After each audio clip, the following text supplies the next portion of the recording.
বাবিয়া নামের এই কুমিরটি শুধুমাত্র মন্দিরের প্রসাদ স্বরূপ চাল আর গুড় খেয়ে ৭৫ বছর বেঁচে ছিল, কিন্তু বার্ধক্যজনিত কারণে তার মৃত্যু হয় 9 অক্টোবর 2022। তার মৃত্যুর ঠিক এক বছর মানে এক্স্যাক্টলি ৩৬৫ দিন পর এমন এক ঘটনা ঘটে যেটা দেখে পুরো শহরবাসী চমকে উঠেছিল।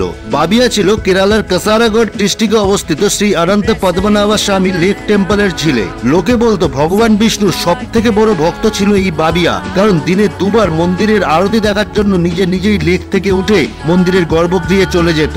দিনে দুবার মন্দিরের প্রসাদ হিসেবে শুধুমাত্র চাল আর গুড় খেয়েই ৭৫টি বছর কাটিয়ে দিয়েছিল। কুমির হলো আমিষভোজী এক শিকারী প্রাণী যে বাঘকে পর্যন্ত শিকার করে খেয়ে নিতে পারে, কিন্তু বাবিয়া ওই ঝিলের একটি মাছও খেত না, যেটি একটি দারুণ চমৎকার বিষয়। সবচেয়ে বড় আশ্চর্যের বিষয় হলো এই ঝিলের আশেপাশে কোনো নদী নেই, তাহলে এখানে কুমির কিভাবে আসে সেটা কেউ জানে না। মান্যতা আছে সারা বছর এই ঝিলে একটি করে কুমির থেকেই যাবে, একটা মরলে আরেকটা আসবে, আর সেটাই ২০০ বছর ধরে চলে আসছে। বাবিয়ার আগেও একটা কুমির ছিল, এরপর বাবিয়ার মৃত্যুর ঠিক এক বছর পর